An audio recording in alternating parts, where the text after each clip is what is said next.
এই যে দেখতে পাচ্ছ ট্যাঙ্কি, ট্যাঙ্কিতে অনেক গ্যাস পাস করার জন্য এই যে একটা হোলস করানো হচ্ছে, এখানে পাইপ বসানো হবে।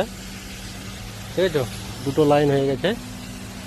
এই পাইপ ঘুরে এসে এই পাইপ এসে এখান থেকে একদম গিয়ে এইখানে ঢুকে গেছে, আর ওদিক থেকে একটা লাইন এসছে।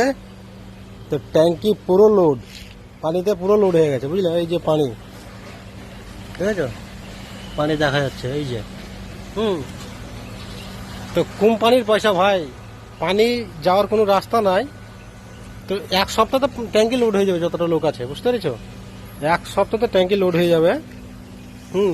এই যে, তো ম্যান হোল বন্ধ করেছিল, তারপর খোলানো হয়েছে, চেক করেছে যে পানি লোড হয়ে গেছে। তাহলে এখনো দুটো লাইন চালু হয়নি, পানি লোড হয়ে গেছে, বুঝতে পেরেছো? তো এদিকে এক সপ্তাহ তো লোড হয়ে যাবে। তো কোম্পানির পয়সা বুঝে গাড়িতে করে মাল নিয়ে যাবে এক সপ্তাহ পর পর। হ্যাঁ, এই হচ্ছে ব্যাপার, গাড়িতে করে পানি উঠিয়ে নিয়ে যাবে, প্রতি সপ্তাহে নিয়ে যাবে। তো আউটলাইন কোনো নাই, আউটলাইন করবে না বলছে।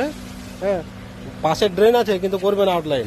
হ্যাঁ, এই গাড়িতে করে আসবে, এক সপ্তাহ পর পর মাল উঠিয়ে নিয়ে যাবে। এই হচ্ছে ব্যাপার, কোম্পানির পয়সা অভাব নেই, তো কোনো ব্যাপার নেই। তো ভিডিওটা ভালো লাগলে একটা লাইক কমেন্ট করে দিও। ওকে ভাই, ভালো থেকো, টাটা।